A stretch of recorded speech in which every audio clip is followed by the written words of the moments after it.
the San Gabriel City Council meeting today is Tuesday, February 16th, 2021. I call this regular meeting to order at 7:02. The Pledge of Allegiance will be led by Vice Mayor Chin Ho Lau. Thank you, Madam Mayor. Please rise and with your right hand at your heart, repeat after me. I pledge allegiance to the flag of the United States of America and to the republic for which stands one nation under God, indivisible, with liberty and justice for all. Okay, thank you. Thank you, Vice Mayor. Clerk, roll call, please. Mayor Menchaca. Here. Vice Mayor Liao. Here. Councilmember Ding. Here. Councilmember Harrington. Here. Councilmember Pu. Here. Okay. We will start with some announcements from our Chief City Clerk. Tonight's meeting is live streamed on Cable Channel 3 and our online platforms. Please email all public comments to cityclerk@sgch.org no later than the time the item is considered by the council tonight. Comments will be read for up to 3 minutes each. Comments received after the end of the public comment section will be forwarded to the City Council after the meeting. If you wish to be added to the distribution list to receive City Council agendas, please email your request to cityclerk@sgch.org. Okay, the first item, approval of agenda order. Are there any objections to the agenda order? Yeah, I see none or hear none, so the agenda order is approved. Next item, please. Presentations. Item A, proclamation recognizing February as Black History Month. Mayor Menchaca will make the presentation. Okay, thank you so much. And if you can please put the proclamation on the screen for everyone to see. Great, thank you. So tonight, the City Council issues a proclamation in recognition of February as Black History Month. As we all acknowledge and celebrate Black history this month, the great reminder that San Gabriel is stronger because of its diversity. I encourage everyone to find ways to participate and learn about the contributions African Americans have made to this country. And in front of us, we have the proclamation, and I'm going to read it. I think it's very important to, for those who may not have access to the actual YouTube but are listening, I'd like to read it. Whereas much of the city of San Gabriel honor, strength, and distinction can be attributed to diversity of cultures and traditions that are celebrated by our residents. And whereas African Americans have played a significant role in the history of our nation and California's economic, cultural, spiritual, and political development while working tirelessly to promote their culture and history. And whereas, as a result of their determination, hard work, and perseverance, African Americans have made valuable and lasting contributions to our community and our state, achieving exceptional success in all aspects of society, including business, education, politics, science, and the arts. And whereas in 1976, Black History Month was formally adopted to honor and affirm the importance of Black history throughout our American experience, and is full of individuals who took a stance against prejudice, advanced the cause of civil rights, strengthened families, communities, and our nation. And whereas all Americans are encouraged to reflect on past successes and challenges of African Americans and look to the future to improve society so that we live up to the ideals of freedom, equality, and justice. Now, therefore, I, Denise Menchaca, Mayor of the City of San Gabriel, California, on behalf of the City Council, Vice Mayor Chin Ho Lau, Council members Tony Ding, John R. Harrington, and Jason Pu, do hereby proclaim February 2021 as Black History Month in the City of San Gabriel, and invite everyone to recognize this month to celebrate the diversity and character of our community and highlight the importance of sharing our culture, customs, and traditions with those around us. I urge the citizens of San Gabriel to join me in this special celebration, observance. dated February 16th, 2021. So thank you so much. I don't know if anyone, council would like to make any additional comments. I think it summarizes our thoughts and feelings about Black History Month. So with that, let's go to the next item. Presentation B, COVID-19 briefing. Presentations will be made by Fire Chief Wallace and Police Chief Harris. Okay. Fire Chief Wallace, would you like to kick it off? Sure would. Thank you, Madam Mayor, Vice Mayor Liao, and members of the council. Steve Wallace, Fire Chief for the City of San Gabriel, and I'll give you a brief update tonight on COVID, its effect and the operations on the City Fire Department. As I'm sure you're seeing in the media, and if you're watching any of the stats, thankfully this surge has receded. Today, or actually the data that's current as of last night at 6 p.m., in all of LA County, there were 1,260 new cases, which, if you remember, just back in January, in the middle of January, we were at 15 to 16,000 a day. So we've come down considerably. Our test positivity rate across the county is now down to 6.4%. And although any deaths are too many, we only experienced 120 reported as of yesterday. The hospitals now have less than 3,000 patients hospitalized with COVID, which is a huge improvement over what we had when we were up in the 6,000 to 8,000 range. And then within the City of San Gabriel, we now unfortunately have crossed another threshold of 3,000. We're up to 3,035 cases, but our death rate is really, really holding. Over the last week, it was holding around 167. Today's deaths came out, we added 2 more to 169. So we've only gone up 2 in a week. And again, while any is too many, this really, really seems to be stabilizing. And that's good news all across the board. Our skilled nursing facilities remain stable, they remain staffed, and they also report adequate supplies of PPE. And as I'll talk about in a minute, 100% of the skilled nursing home facility staff and patients have been immunized for COVID now. It's done all the way across the county, and it's done in our city. So that's very, very good news. Over the past couple of weeks, you may remember City Manager Lazaretto speaking about looking into the death rate in our city and kind of going over the numbers, and it seemed comparing to other cities that maybe we were kind of high. So he had reached out to the Department of Public Health, and they came back several times and went back and forth with some information. And what they're really telling us is that we have a relatively low case count compared to the rest of LA County within our city. And within that case count, the death rate is actually low. They said that it's really not effective to compare apples and oranges to other cities because there's different factors in each cities. But overall, that our death rate is low. They do agree that it is increased by the skilled nursing facility population in this town. But we're very, very hopeful that stabilized due to all the immunizations that's taken place. And as well in the skilled nursing facilities right now, the COVID levels are very, very leveled off. And I think if I've left anything else out with that, city manager might be able to add, because he's had some email exchanges back and forth, but I think that was the gist of it all. And with that, that'll be the end of my report. Thank you. Mark, did you want to add anything more? Thank you, Madam Mayor. I think the chief did a great job of summarizing it. In short, what the county said was that not all of the data they had on the nursing homes was published on the website. So some of the data that I was crunching behind the scenes wasn't comparing to their data. They did say that for a city of our size, we have an inordinate number of skilled nursing facilities, which is why our death rate is so much higher than any of our other neighboring cities or throughout the county.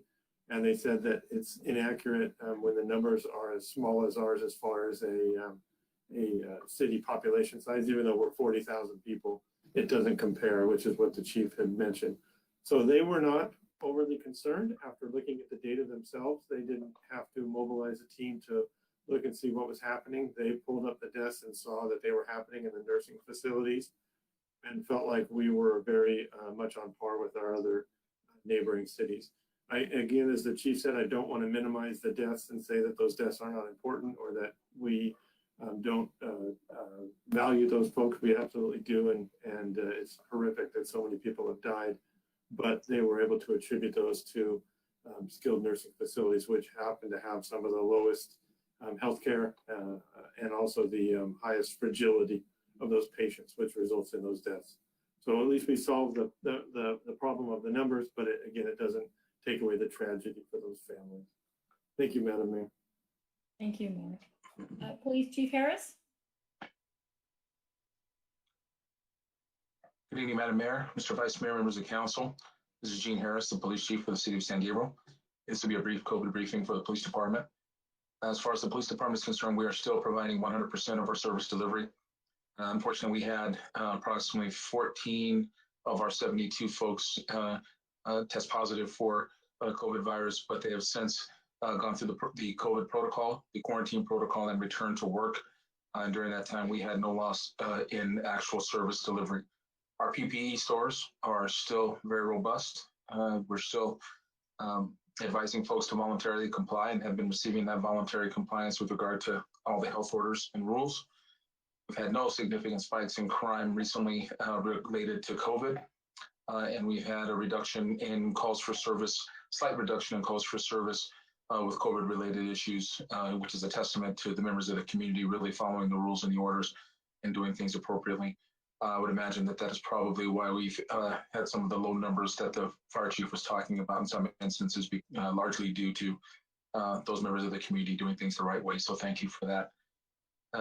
We've had no reduction in our capability to provide any level of law enforcement service. So we're fully 100%, as said before, at both our north end main station and at our south end satellite station.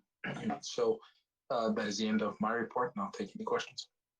Great, thank you, Chief. Any questions from council? Vice Mayor Lau. Thank you, Madam Mayor. So first question for Chief Wallace. You know, the total death is 169. Is it true? Yes, So 169. yeah, so does that number include the nursing home in the county? It does. There's one nursing home in the county. It's called San Marino Manor that is distributed to our city because it's close. And how many deaths in that San Marino? San Marino, I believe that had 5 or 6. It was fairly low. Oh, that's it. So it's very small then. Okay. It's a So small facility. I keep thinking they probably include the county area with the San Gabriel city and zip code. So they cannot distinguish as a county or a city. So, but anyway, I think our city is doing a pretty good job. And I just want to say there is a site at the San Gabriel Mission Playhouse. Herald Christian Community Clinic started giving out vaccines, and there's a hotline. The number is 626-557-5360. But of course, this is for seniors over 65 years and older. A question for Chief Harris. You probably saw this news on TV lately, and the hate crime against seniors, Asian seniors, increased 2,000%. I said, oh my goodness. And there's a video shows this 91 years old man walking down on a street and it was pushed off the sidewalk. But anyway, it brings alarm for our community people. Okay. We have not a big group, but a small group of residents and business owners. They are very concerned with this type of crime. So they want to volunteer. And it's great, if they can just drive up and down on business corridor, it's just like patrolling or, just like going to work. And so we have people in charge of the San Gabriel Boulevard, Valley Boulevard, and Tunis Drive. And, we're not asking police department for any help, but we just want to say, hey, if we see anything, we will report right away to the police department. So do you have any objection to that? It's organized by the community people. No, Vice Mayor, no objections to people getting engaged within the community. And the more eyes we have out there, the better. The observe and report is always a good policy. So we will take any call from anyone and they don't have to call in and give their name. They can call anonymously and we will respond to any of those calls and investigate or take a look at whatever the report is. The only warning that I would like to put out there is just a cautionary tale of people getting a little too engaged. We don't want people to get engaged in doing police work or going out and confronting folks. So there's got to be a clear line to make sure that people stay safe and don't get injured or create a worse situation for themselves. So from a distance, if you see something, say something, report it to us and we will respond. I am managing and monitoring right now the response times to all of these calls so that we can make sure that we're responding quickly. If we don't get the type of service that people want, they can always call me directly and I can intervene and take a look at what's going on. But I do agree with that. Observe and report is an outstanding strategy. Thank you. Thank you, Chief Harris. As a matter of fact, a couple of graduates from Police Academy. And so they've been trained.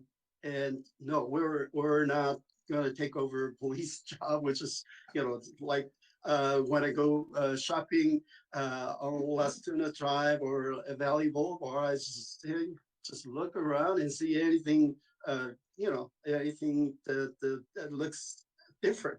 So yeah, that's the whole idea. It's volunteer by the community members. Okay, thank you. Thank you so much. Any other questions? I see none. So let's go to the next item. Next item, please. Public comment. This is the time set aside for members of the public to address the City Council on items of interest that are not on the agenda that are within the subject matter jurisdiction of the San Gabriel City Council. And Madam Mayor, we do have one comment this evening. It reads as follows. San Gabriel Basin Water Quality Director Valerie Munoz, representing cities with non-pumping rights. And then she gives her contact number. I was elected to the San Gabriel Basin Water Quality Authority, WQA, back in 2017 and reappointed in December 2019. As your board of director representing cities with non-pumping rights, one of my pledges I made to local cities was to keep you informed of the status of water cleanup efforts. The San Gabriel groundwater basin provides 92% of the water for the San Gabriel Valley. With contamination of the basin over the period of years by industrial use, chemicals in the basin like perchlorate and industrial solvents threaten our water supply. As your director, my goal is to continue the cleanup effort progress and that the parties responsible for the contamination continue to pay their fair share. The cleanup should not fall on local ratepayers or water providers, but on those responsible for the damage. Today, I want to provide a brief update on the San Gabriel Basin Water Quality Authority. Our agency will be hosting a special update for city officials on Thursday, March 4th, 2021 at 12:00 p.m. Topics of discussion will include benefits of earmarks for the San Gabriel Basin cleanup and how cities can provide support for earmarks, updates on SGV groundwater contamination, update on Prop 65 funding. A flyer of the event is attached to this email for your review. A reservation email has been sent to your city manager and city clerk. Thank you for your time, and I look forward to the continuous partnership with the great city of San Gabriel and the San Gabriel Basin Water Quality Authority. And I will note that the flyer and the contact number will be available from the city clerk department. That concludes the comments, Mayor. Thank you so much. Okay, next item. Consent calendar. All items listed under the consent calendar are considered routine and recommendations will be approved in one motion unless a member of the City Council or public requests separate discussion. Madam Mayor, we have not received requests from the public to pull any items. Staff does request that agenda item 4A2, minutes of the February 2nd, 2021 regular meeting, be approved as amended under consent calendar, the first sentence to add Councilmember Poo's name, which was inadvertently omitted. Thank you. Okay, thank you. Would any council member like to pull any item for separate discussion? Madam Yes. Mayor, I'd like to pull item D for discussion. Okay, and Councilmember Poo? Yeah, I just had a quick correction maybe to item E. Okay. So why don't we start with the correction and then we'll go to, Vice Mayor, is, item D, is that clarification also, or is that? Yeah, it was Okay, very. so let's start with E first. Councilmember Okay. Pu, what was the correction? Thank you, Mayor. Yes, this is our legislative platform, which we discussed the last meeting. And the thing that I appreciate the addition of COVID-19 as a part of the sort of like the memo portion of it. But in the table of actual legislation that's being either considered or in committee or, where the various different statuses, I didn't see that American Recovery Act listed there, especially as it relates to local funding for local governments, especially in to replace COVID-related lost revenues. So if that could be added, I would appreciate that. City Noted, Manager. council member. Oh, okay, great. Is it called American Recovery or American Rescue? I keep. Yeah, if it's the sorry if I've miscalled it, then I don't remember. Does anyone remember what it's called? Is it rescue or recovery? I know it's an R. Well, whatever that is, we need to add it properly on there. Maybe someone could Google it real quick. Yeah, thank you. Okay, so are there any objections to that from staff? Is that clear? Okay, great. And then we'll proceed with Vice Mayor Lau. You had a Thank you, question Madam about Mayor. E? So yeah, it's regarding well, the hotline. Now we have a hotline for fraud. The number I think is 626-308-2807. Is this going to be a recording message? So people can leave messages. Good evening, Mayor, Vice Mayor Liao, members of the City Council. It will be upon tonight's action. If this item is approved, we will be launching the hotline and we'll have a message. In addition to that, we will also have a page added to our city's website, which will also include an email address. So we will cover it on different bases. Thank you. So I saw a flyer. Of course, after council approved this, and I hope the flyer can be in Spanish, Chinese, and Vietnamese. Okay, I think the city requires to put out all these 4 different languages. And same thing for the hotline, we can have different languages recording, and that'll be great. Okay, that's all. Thank you. Okay, any response from city staff? Is there anything that all doable? All doable. Great, great, great. Okay, so Thank we you. have a consent calendar with adjustments to A2, so amended to include Councilmember Pu, and D, well, that was clarification, and E to add American. Did we decide what it was called? It is Rescue. American Rescue Plan. Yes. Okay, the American Rescue Plan. So do I have a motion to approve those items as amended? Motion to approve as amended. Okay, so we'll have Councilmember Pu made the motion and Vice Mayor Lau seconded. So there's no further discussion. Let's take the vote. Councilmember Ding, Aye. Councilmember Harrington, Aye. Councilmember Pu, Aye. Vice Mayor Liao, Aye. Mayor Menchaca. Aye. Motion passes by a vote of 5-0. Next item, please.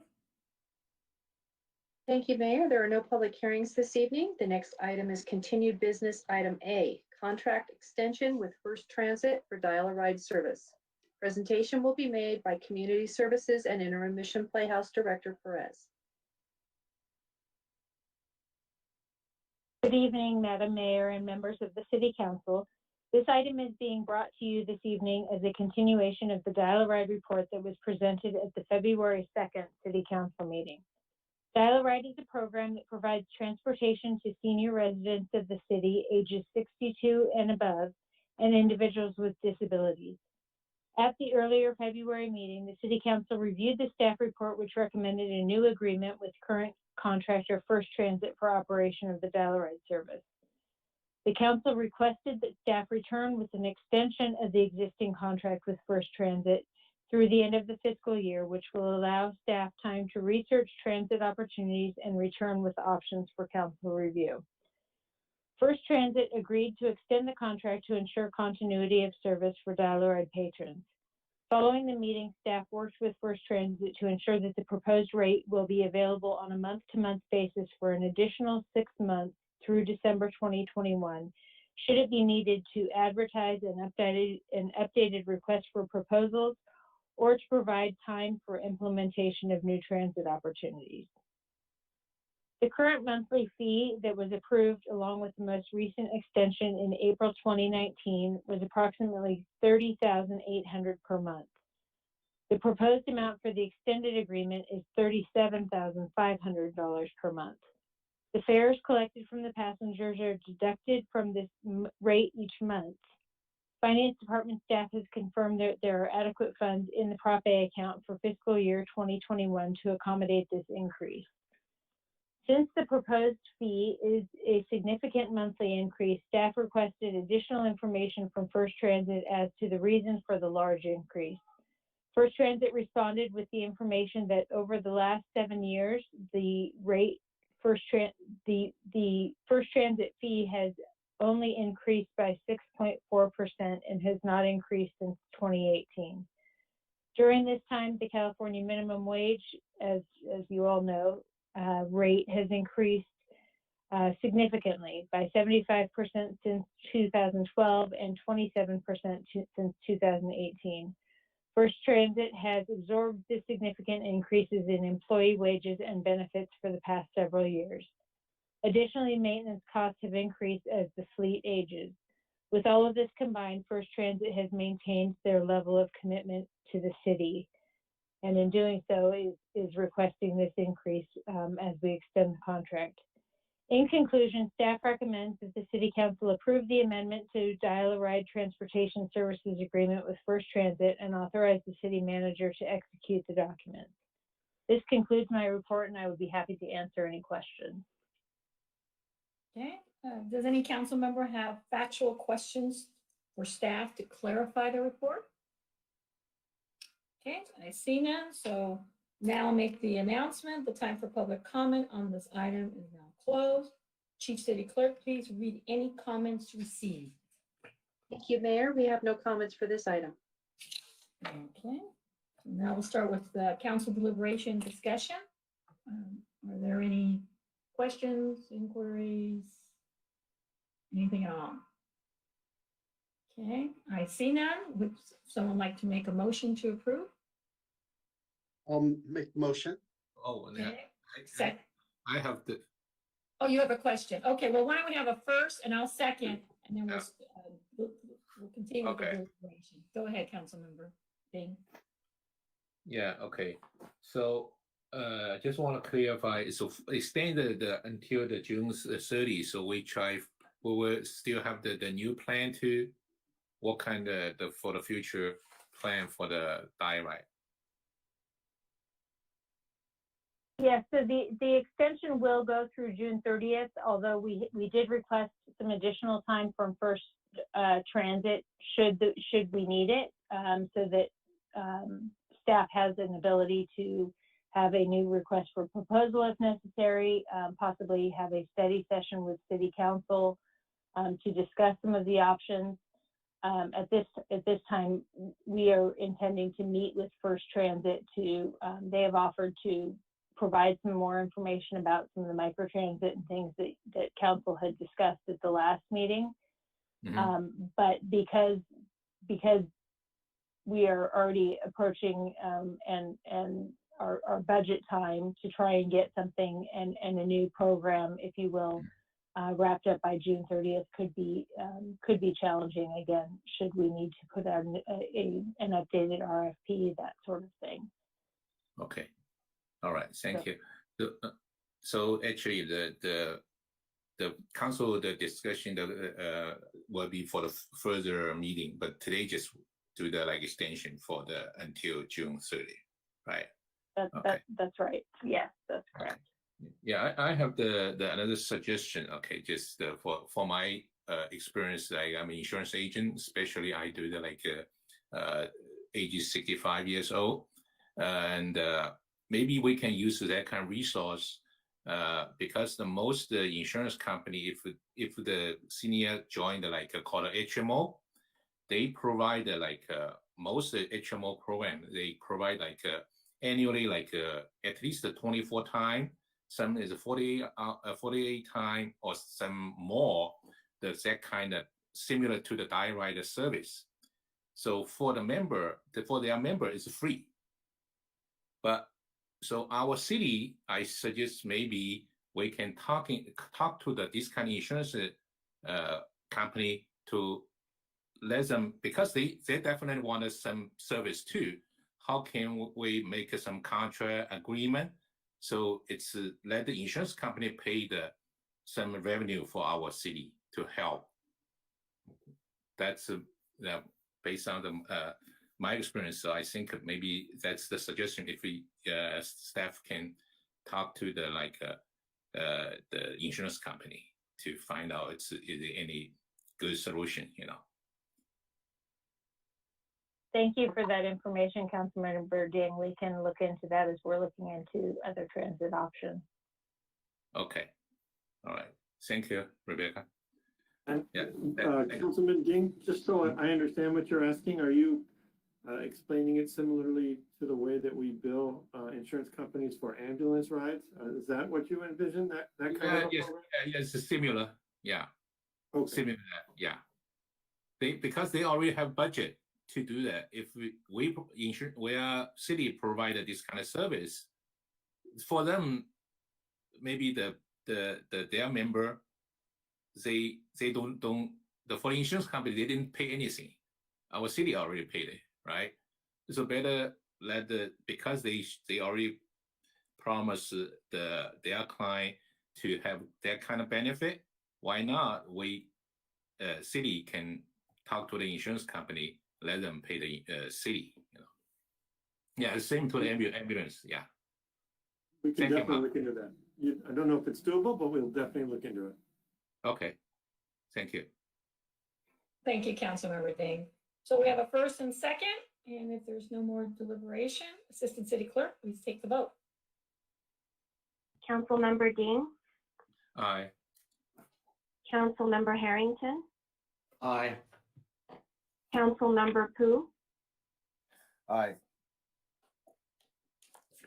Vice Mayor Liao, Aye. Mayor Menchaca. Aye. Motion passes by a vote of 5-0. Thank you. Next item, please. New business item A, mid-year budget update. Presentation will be made by Finance Director Kaholo Kula.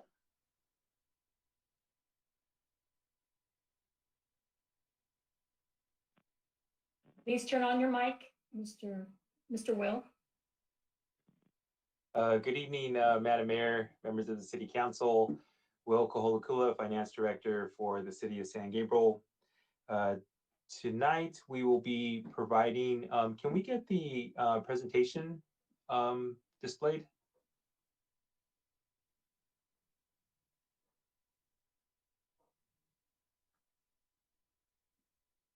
Thank you. Tonight, we'll be presenting a mid-year budget update for the fiscal year that will be ending on June 30th, 2021. Next slide, please. On this first slide, we show total revenues, total expenditures, and net change in fund balance for the adopted budget, the amended budget, and then the mid-year projection. The City Council adopted the budget in June of 2020 with an an estimated with a net change in fund balance of $846,000. At the time that the city council adopted the budget, it was understood that we were in uncertain economic times with COVID-19. Since then, the budget has been amended. There's revenues have been added for related to the CARES Act, and there's been additional savings and expenditures from vacancies. So at the time the budget was amended, the estimated net change in fund balance was 1.6 million. Now that we're at the mid-year, this is through January 31st, 2021. We're projecting a net change in fund balance of $406,000. When we compare the amended budget to the mid-year projection on the revenue side, we're estimating that revenues will be lower than the amended budget by 1.7 million. And then on the expenditure side, expenditures will be lower as compared to the amended budget by about $500,000. And in the next few slides, we'll look at the details of what's driving the revenue changes as well as the expenditure changes. Next slide, please. So on the revenue side, here's a table of a summary of our general fund revenues. And you can see the total decrease in revenue is 1.7 million on the table on the left. We compare the amended budget to the mid-year projection. So you can see taxes are projected to be lower by $640,000. Intergovernmental projected to be higher by $204,000. License and permits higher by $314,000. Fines and forfeitures lower by $372,000. Moving on down to fees and charges for services lower by over $1 million, and other revenue lower by $220,000. On the next couple slides, we'll look at the details of the line items that are driving those revenue changes. And then on a quick point on the table on the right, this is the revenue that we've received to date. So as of January 31st, 2021, we've received about $20.5 million of general fund revenue, which is just over 50%. Next slide, please. So on this table, we take a detailed look at our general fund taxes. So overall, our tax revenue is projected to be lower by $640,000, and then our various taxes are driving that tax revenue up or down. So property taxes is projected to be higher by $173,000. Franchise tax is projected to be higher by $350,000. This increase is due to a new franchise agreement that was signed during this fiscal year. Local sales tax, this is measure SG, is projected to be higher by $250,000. This local use tax is doing much better than originally estimated. Our transient occupancy tax projected to be lower by $800,000. Our state sales tax is projected to be lower by $450,000. Our utility user tax slightly lower by $100,000. Our property tax in lieu of VLF lower by $63,000, and our other tax categories slightly lower by $20,000. One item to point out on the table on the right, we do a prior year comparison, and two of the large changes from the prior year. You can see the local sales tax last year, it was 0, and then the projection this year is 3.1 million. So that's an additional 3.1 million that the general fund has for this fiscal year. And then the typical hit was on the transient occupancy tax, where it's projected to be lower by $1 million. In the previous year, the TOT tax came in at $2.25 million, with the mid-year projection projecting it to come in at 1.2 million. So that's the prior year comparison of our tax revenue. Overall tax revenue is projected to be higher than the prior year by 2.7 million. Next slide. This table is the other general fund revenue than taxes. And these line items are the line items that are pushing the revenue up or pushing it down from where we had originally estimated the revenue in the amended budget. So on federal state reimbursements, it's projected to be higher by $200,000. This is due to additional reimbursement for fire overtime. Business licenses are projected to be lower by $118,000 from the amended budget due to COVID-19 and the reduced number of business license applications. Building permits was one of our saving graces for our revenues. It's projected to be up from our amended budget by $700,000 as there were more permits taken out for construction and remodeling projects.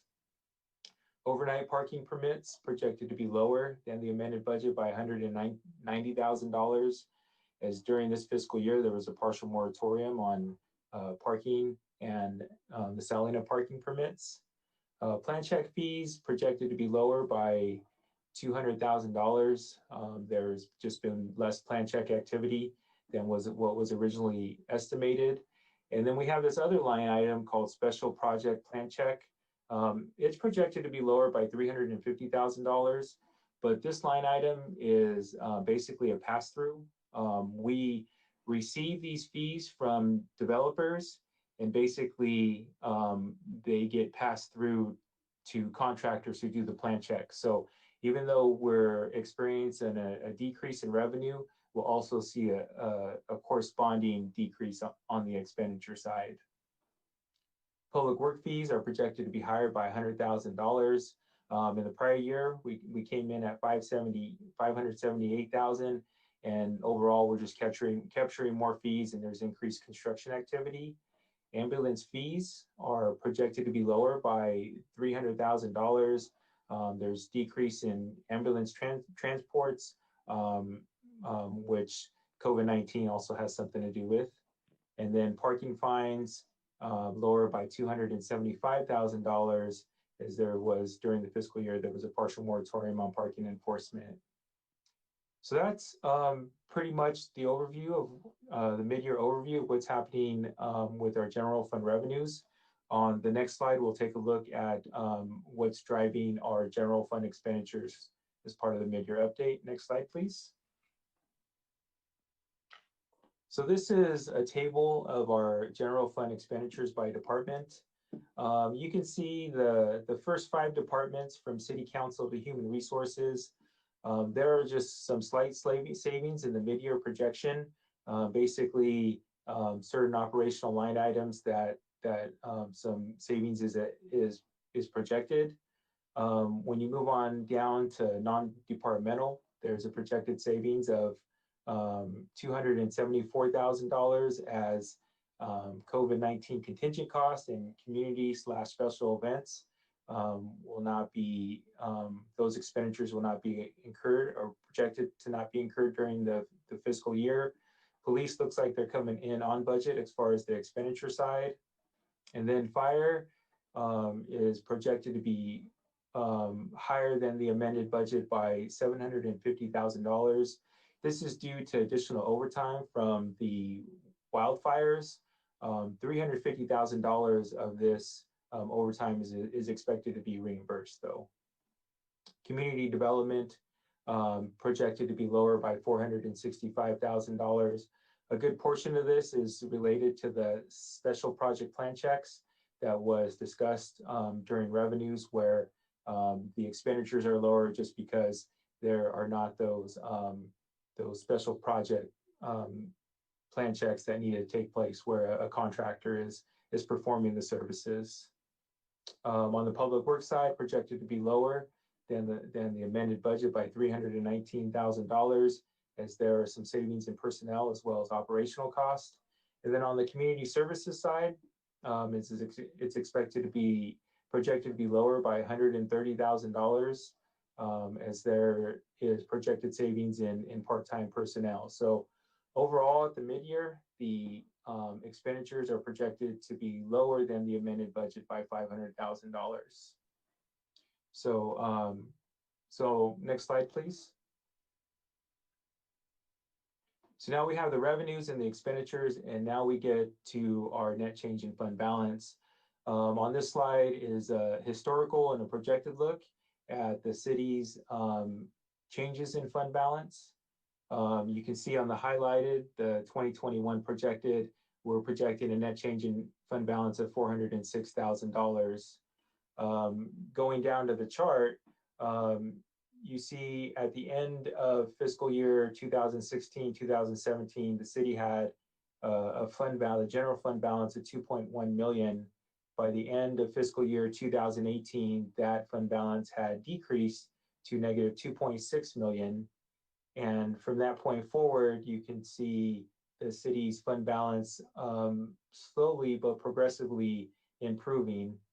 In fiscal year 18-19, it improved by $750,000.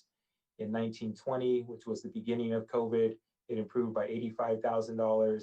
And then for fiscal year 2021 projected, which was a full year of COVID, we're projecting that the fund balance will improve by an additional $406,000, leaving us still with a negative 1.3 million in negative fund balance. But the trend is definitely moving in the right direction. Next slide, please. So from finance, just the next key items that will be coming up. We've been working on a fee study. So we'll be conducting a fee study workshop with the council, which will be an opportunity to potentially generate additional revenue. The big item is our next fiscal year budget, 2021, 2022. Staff will be conducting a budget workshop with the city council. As part of that budget workshop, we'll be bringing a 5-year forecast of the city's general fund revenues, as well as expenditures and fund balance. And then we'll continue to monitor the city finances with the monthly financial reports, as well as plan to do another quarterly update for the third quarter. Next slide. That concludes the mid-year budget update. We can answer any questions you may have. Thank Will, you. it's Mark. Oh, go ahead. I'm sorry, Mark. man. Didn't mean to talk over you. I just wanted to add one quick thing, actually two quick things for council. And thank you very much, Will. The first thing I wanted to add for council is that this is the type of detail that you should expect to receive at least 3 times per year from staff on how a presentation on our financial condition is. And it will be with that level of detail on not only the staff report with all of the charts that are attached to that, but also in the presentation. And we'll try and make it as straightforward as Will has done so that it's very plain and transparent for the community to see what our financial position is and how we're doing every year as compared to the budget that we adopt in June. And the second thing I wanted to point out is I failed to put in the report our conversation about the Mission Playhouse. And while it's not a general fund, it's not in the same fund, it is a general fund obligation. And we have a $250,000 transfer projected to make that fund whole at the end of the year. We have closely been monitoring the Mission Playhouse as we have all of our funds, but as you know from our discussion several months ago, it's precarious due to the COVID lack of presentations that we have had. And I'm happy to report that with Director Perez's and all of her staff's hard work, we're actually looking to not only meet our revenue projections and keep our expenditures on track, but if we end the year in the Mission Playhouse the way we anticipate, it'll be just a few $1,000s of extra revenue over the expenses, including that $250,000 transfer. So the good news is we don't anticipate needing to make that transfer bigger. And that is one of the things that has made our general fund deficit fund balance worse in past years, as we have had to make bigger transfers from that fund because of the amount of expenses over revenues, and that has changed.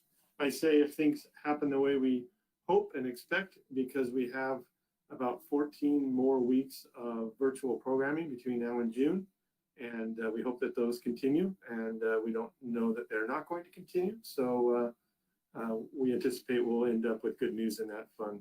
So with that, Will and I stand by ready to answer any questions that the city council has. Okay, thank you, Mark. So before we start with the public comment, does any council member have factual questions for staff to clarify the report? Okay, I see now none. So now I'll make the announcement. The time for public comment on this item is now closed. Chief City Clerk, please read any comments received. Thank you, Mayor. We have not received any comment.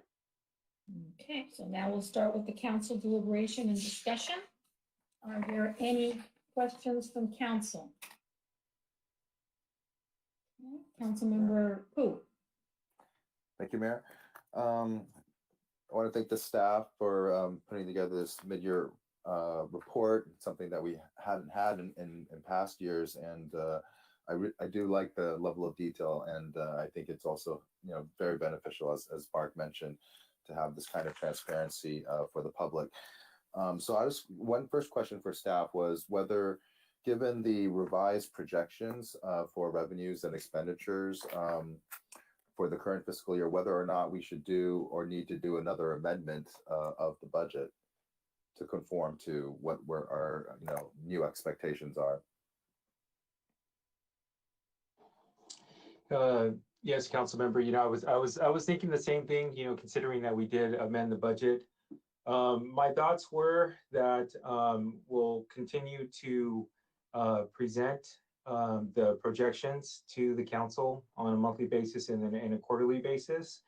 And as we get closer to the end of the fiscal year, to do an amendment then to get us in conformity with ensuring that we don't expend more than council has approved, just kind of that compliance part of it. That was just my initial thought, but may do additional thinking about do we want to do an amendment every time we present a new projection to the council. So my thought was to maybe wait till the end of the year and then just do one final amendment to ensure that we're in compliance with not spending more than the council has approved. Or right. Yeah, to me, I don't know how my colleagues feel, but it could be either way. We could bring it back, next meeting or soon, or in April or May. Either way, though, I think it makes sense to try to amend our sort of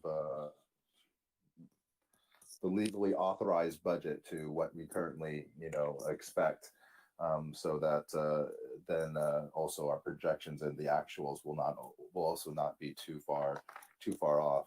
And I will say too, I think that staff as a whole, the entire executive team and all the departments have done a good job, because we're only really able to continue to balance this year's budget due to an additional $500,000 of savings over what we had budgeted for the year.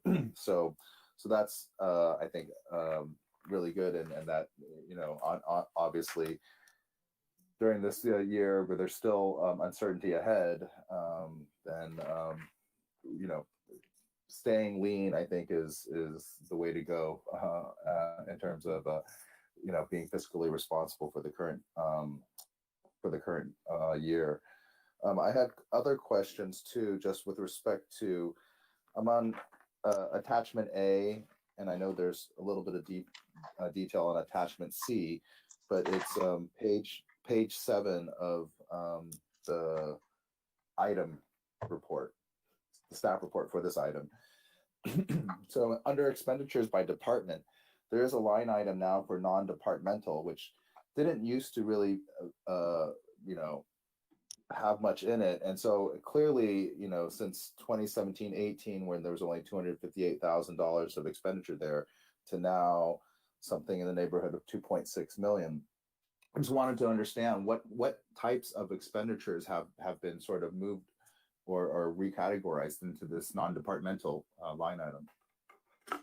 And Will, if you don't mind, I'll answer that, because we did that a couple of years ago when Paula Chamberlain first came over. And Councilman Pu, that's a great question. The biggest items are the pulling my budget. The two biggest items are the special events. We tried to pull those out from all of the departments so that the council and the community could see in one spot what all of the special events were. And then the retiree health benefits and the all of the really the cross-departmental things. So retiree health insurances, the separation payments, all of the animal control, things that don't really belong in another department. A lot of those things, like the insurances, used to be allocated in everybody's budget so that there wasn't really a transparency in how that was costed out across the board. And I see Linda has come on as well. So Linda, if you wanted to add anything to what I talked about, please feel free. Good evening, Madam Mayor, Vice Mayor, and member of the council. As Mark has said, those are the items that we have pulled from previous years. In addition to what Marks have mentioned, we have contingency that we have budgeted for the prior year when Paula was here, as well as where we put the COVID CARES Act money in now to be in the budget, where it doesn't go into different departmentals, as well as some replacement benefit and retirees. So those are the main big ticket items that are in non-departmental now and for the past couple of years. Great, thank you. So on attachment B, now page 9 of the staff report, this is the revenue detail. And under other revenue near the bottom of the page, there's the line items for workers' comp reimbursement. And I'm just curious as to what reimbursement were we expecting? So at the beginning, or the amended budget had $145,000 here, but now we're estimating only $12,000. What was the cause for the change? The revenue that goes into this line item is when we have individuals who go out and workers' comp, and we actually get reimbursement from third party. Used to be York, now is Segwit. I can't say the word correctly. If Edward may help me with that, but that is only for when an individual goes out on 4850s. We get a portion of it back, and that's where the revenue is going into. You'll see a prior year, there's a large amount. Let me see, the year 1920, there is a large actual amount because there was one reimbursement that were refund to us due to excess expenditure. So that's only a one-time thing. Got it. But go ahead, sir. Add a little bit of clarification. So as Linda mentioned, the windfall revenue from the prior year, that is due to a claim going back more than 20 years that was just in excess of the policy. And so it actually reached an excess layer of insurance, and it was just reinsurance reimbursing the city. And it looks like a positive thing, but generally with workers' comp revenues, the revenues are offset by high expenditures. And so generally, if you have low revenues, you're going to have lower expenditures as well, because what's happening is it's just coming back from the JPIA, something that's already been expended out, and we pay for it with our higher premiums. And so it's kind of a bookkeeping deal, but I wouldn't really identify it as being a true revenue because it's generally offset by some type of other expenditure. Right, got it. So actually you're saying that They're reimbursing a portion of our expenditure. This is actually just a portion of the overall what we're paying out in JPIA premiums, and so actually a lower number is better. In term, or in general, it would be better because it means fewer claims and fewer payouts of workers' comp liability. That is correct. Okay, thank you. And then lastly, just in the detail on fire, so for example, on attachment C, this is now page 14 of the staff report. So it looks like we are well above budget. But even if we remove the $350,000 that we're expecting from the state, I believe, in terms of overtime for some of our fire folks to go out and fight the wildfires, it's still a significant amount over what we were, what we were originally projecting, even on an amended basis, about $400,000 in excess. So I was wondering if Chief Wallace could, give us a little bit of a explanation on that. Yeah, sure, I'd be happy to. In addition to the wildfires, we put the department on tactical alert on multiple times this year over election unrest, after civil unrest was really getting going, because we didn't know what was going to happen. We ramped up our protection. We added engines. We added rescue ambulances, and that was all overtime. That's what the bulk of that is going to be. And there's going to be some of that wildfire money that is not going to be reimbursable, and that adds up that number too. I believe I'm correct, Will.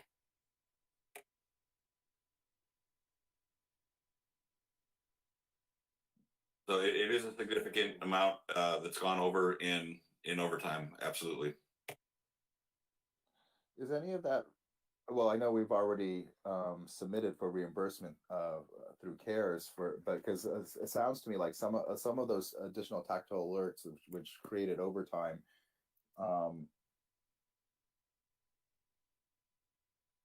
Well, I guess it depends on how you consider it, I suppose. But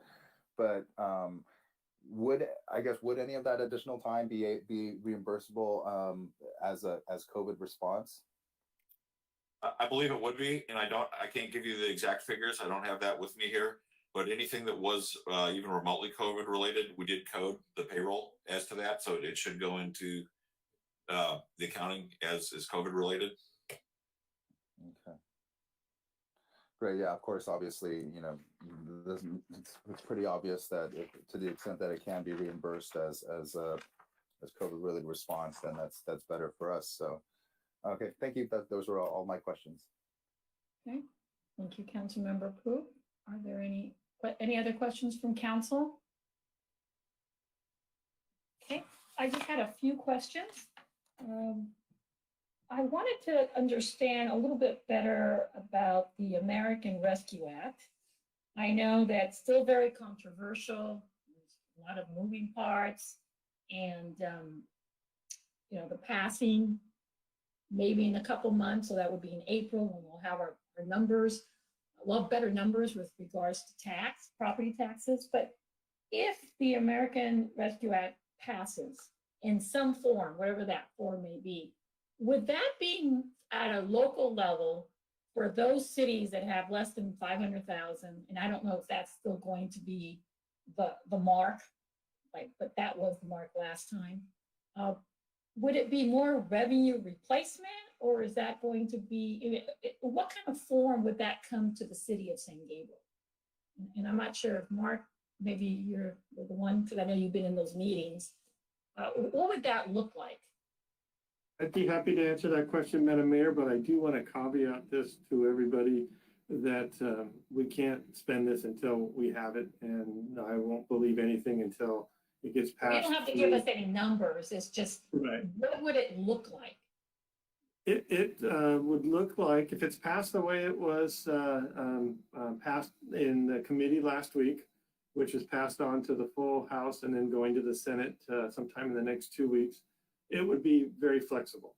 The short answer to your question is revenue replacement is an allowed expense. So we would be able to use all of the numbers that Will presented to us and not only for the fiscal year that we're in, but going back to basically January of 2020.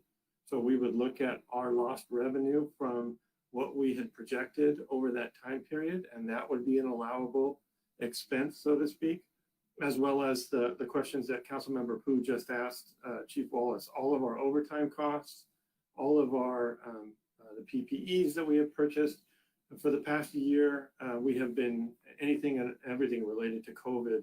We have accounted for that, as Chief Wallace said, with special project numbers that put it all as a COVID-related expense. There is no minimum population size for that projected American Recovery Act funding. It is going to be handed out similarly to the way CDBG is as far as the allocations go, but it isn't CDBG money. It isn't CARES Act money. That's just a formula for handing out the money. It will come directly through the Treasury, and it will be drawn down from the Treasury directly by the cities. And if it's passed in the way that it is proposed, it would be the first time in American history that the country has given money directly to the local municipalities. In the past, it's gone through the states, and this will be the first time that it goes directly through the municipalities. So there is not a 500,000 or 50,000 minimum population requirement. That's just for the formula allocations, but it would be to every city and county in the country. And there are about 19,000 local jurisdictions for those of you following along. The numbers would be very similar to what we lost in our revenues. And so it would definitely help us backfill those lost revenues and those costs. But again, we can't count on that until it makes it through. Some of the nuances are it's tied up in the same bill that is having a discussion over the federal minimum wage, and it needs a full passage by all 50 of the Democratic senators, and there are at least 2 that are saying that they will not vote for it, or they have trouble voting for it as long as that a minimum wage is tied into that same bill. So there's lots of wrangling to do, lots of discussion to be had amongst both levels of the legislature, but it is at least included and a proposal at this time, which is further than it's been ever since COVID began. And we also have, yeah, well, and also the fact that, if the kids start going back, I mean, you do have some who believe that the only way the economy is going to open up is kids start going back to school. And so that will also kind of change the dynamics with regards to the budget. With this American Rescue Act, does it involve any kind of reimbursements of expenses? So, for example, in my mind, I'm thinking, we've had to hold back on positions. I mean, we have 13, 14 positions that are still open. And so we've had to kind of backfill in different ways. Would that cover expenses too, or is it strictly revenue replacement? Both. Anything that we can tie to COVID, anything that's legitimately tied to COVID, and those certainly are our reduction in expenditures to balance our budget are certainly COVID issues, and our overtime in the fire department and the police department, although police is not as affected as fire is. Those expenditures are reimbursable, as well as the senior meals programs.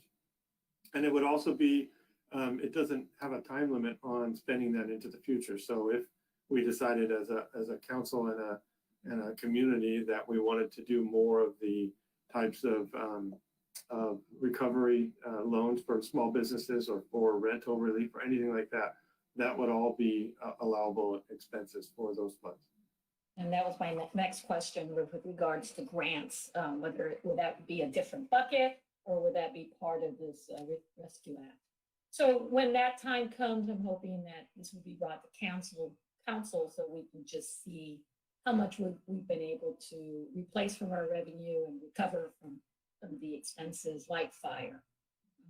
Is that part of the plan when it does materialize? And hopefully it's in April or sooner than that. It all depends.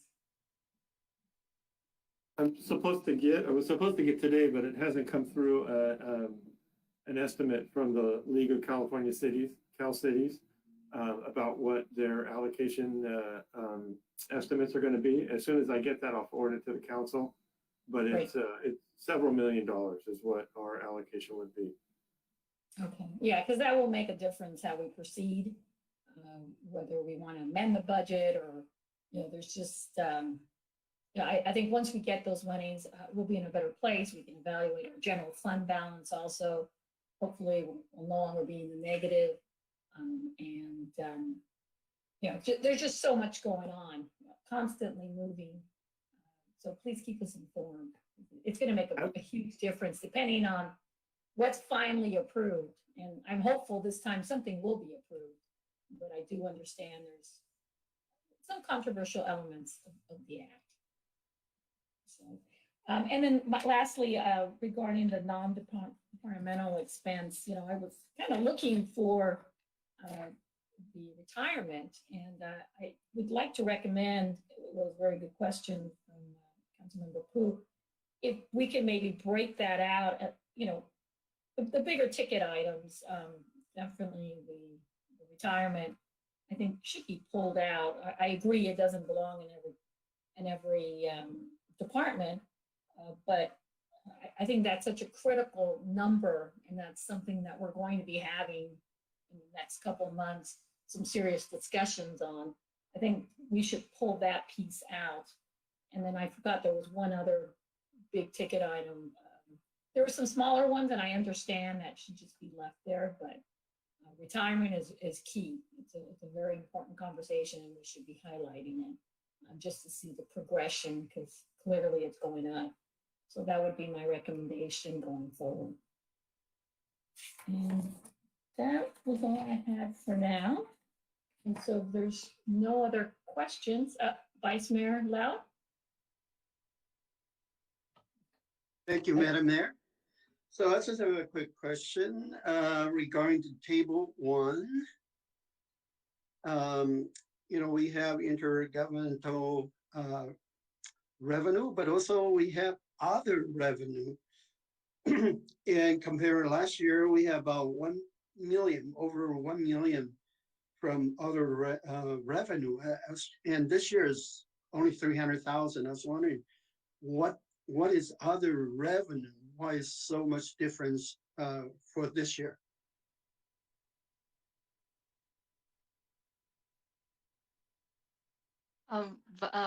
Vice Mayor Liao, for last previous year, we did have a Prop A exchange. That is 750,000.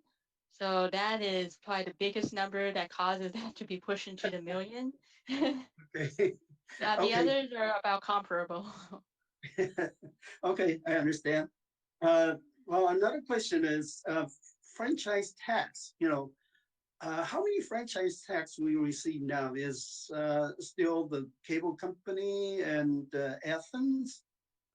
We do get from cable companies like in Charter, water companies, Southern California Edison.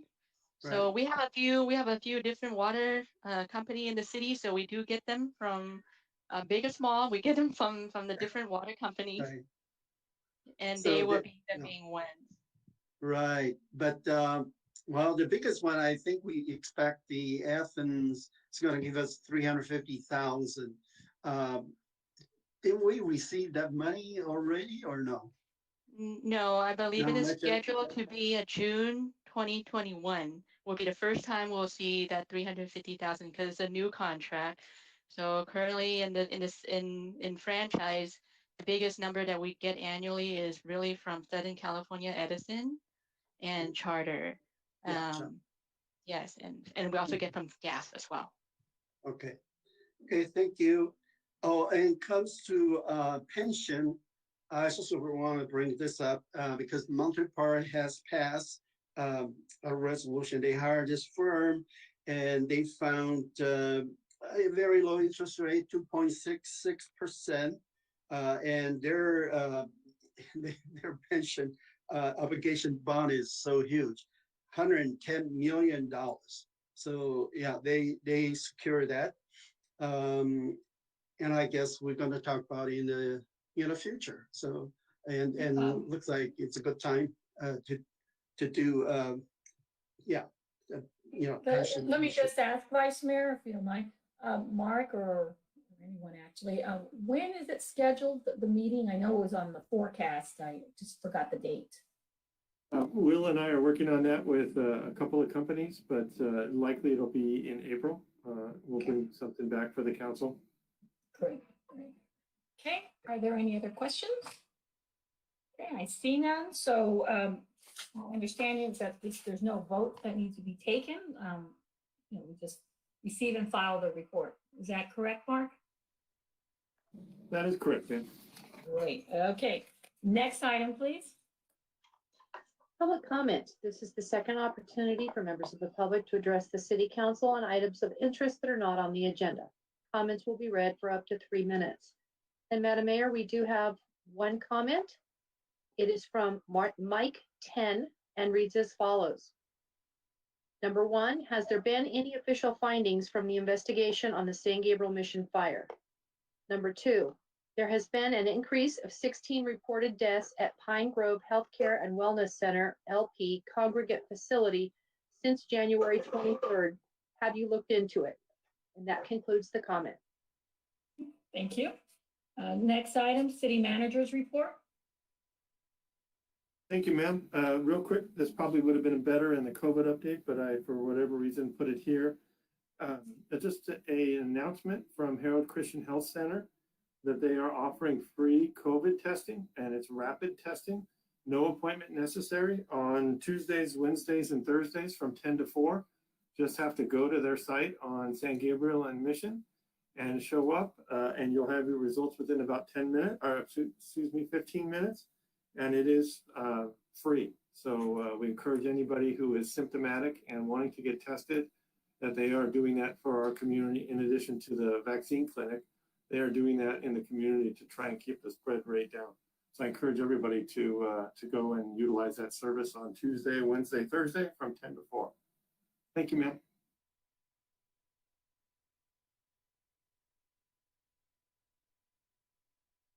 I'm sorry, Mark, just a quick follow-up. Is there a flyer or something that's available that we can share with the community?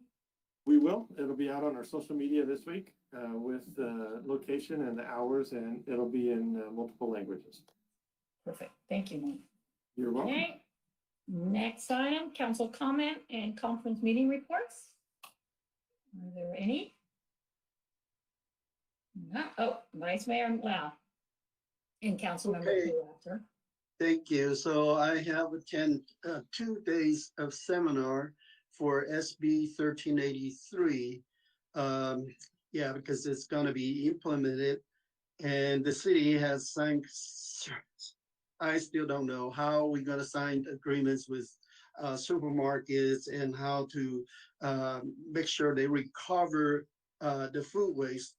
Even the food bank, they have to recover all the food waste. So it's, bring it down to education. We're not supposed to waste food, and we're not supposed to dispose the organic waste, including the food waste and green waste, and send them into the landfill. We have to separate them and to make them as a compost or to make it a new fuel or a new renewable gas. So it's educational, but it's very challenging at the same time. For instance, we have restaurants and they can collect the food waste and our waste hauler, they can pick them up maybe once a week or twice a week. That's not a problem. But we have so many apartment buildings and say hundreds of tenants living in the building. We need to educate them because they have to separate them, the food waste from other regular trash. So unless the athlete can provide a smaller bin just to collect the food waste and the green waste. But anyway, we have to comply with this law. And as a matter of fact, if they found 25% contamination, city might be fined. So I think this is something that we have to really work on it. But also the school, from K to 12, each classroom is supposed to have a bin or to collect the food. They provide food at school lunch, and any of those food waste, they have to separate them. So it's very, well, I would say, we need to educate the public because most of the people still don't know, and we just need to ask their corporation. But at the same time, we don't waste any food, but we don't want to put any food out to the landfill. That's the main purpose. So yeah, it's 2 days of seminar hosted by Cal Recycle. So it's a lot of stuff. Thank you. Councilmember Pu? Thank you, Mayor.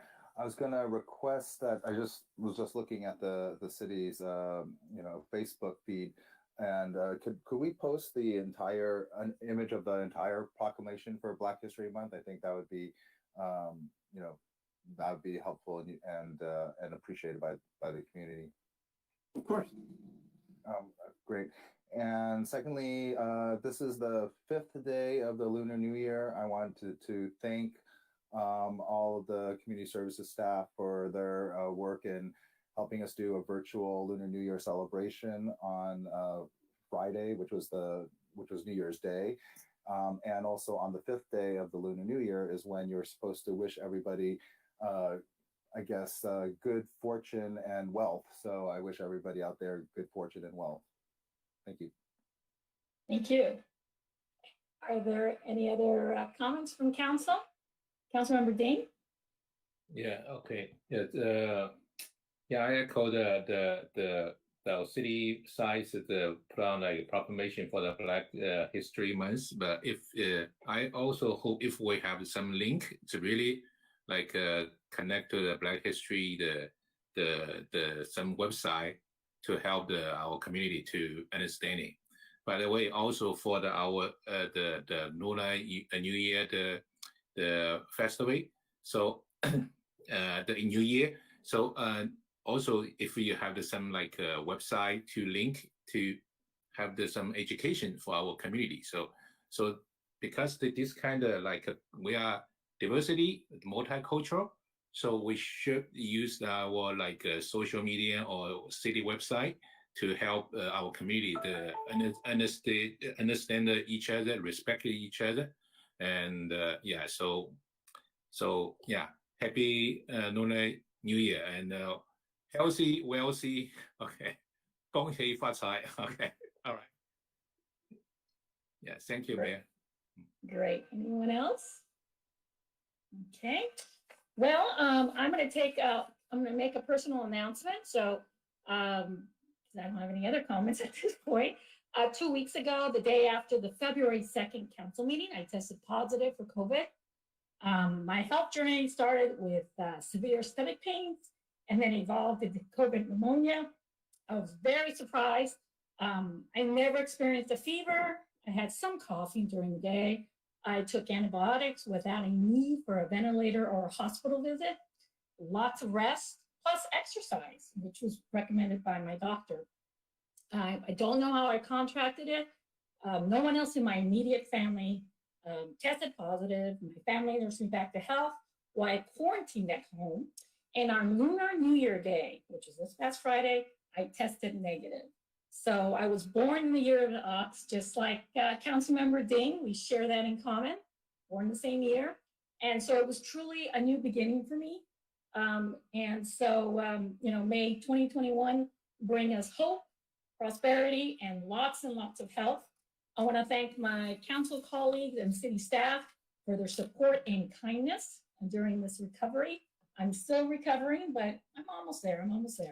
I consider myself very fortunate at multiple levels, and I urge everyone to continue to practice preventive actions to curb the spread of this virus. I know I will, I always have, but this virus is very tricky. And, please take care of yourself. We just don't know what road any of us will be taking when we do get COVID. So with that, let's see, there's no closed session. And so before I adjourn, just a reminder that the next regular city council meeting will be held on Tuesday, March 2nd, 2021 at 6:30 p.m. And we are officially adjourned at 8:27. Thank you to everyone. See you in 2 weeks and have a happy week. Goodbye, everybody. Good, everybody.